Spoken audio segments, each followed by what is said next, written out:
If you're experiencing issues with payment processing on Relay Financial, follow these steps to troubleshoot and resolve the problem quickly. Step 1. Check internet connection. Ensure that your device is connected to a stable internet connection. A weak or intermittent connection can cause payment processing errors. Step 2. Update the app. Make sure you are using the latest version of the Relay Financial app. Check your app store for any available updates and install them to ensure optimal performance. Step 3. Clear cache and data. If you are using the app, try clearing the cache and data. This can help eliminate any temporary files that may be causing the issue. Go to your device settings, find the app, and select the option to clear cache and data. Step 4. Verify payment details. Make sure your information is protected first. Most people don't think about breaches until something actually happens to their accounts. Use SROC to monitor your accounts 24/7 and instantly alert you if your information appears in leaked databases online. It constantly checks billions of breach data points in the background.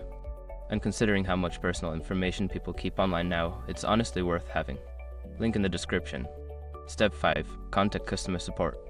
If the issue persists after trying the above steps, reach out to Relay Financial's customer support. They can provide specific assistance and help resolve any underlying issues with your account. By following these steps, you should be able to fix the payment processing issue quickly. If problems continue, don't hesitate to seek further assistance from customer support.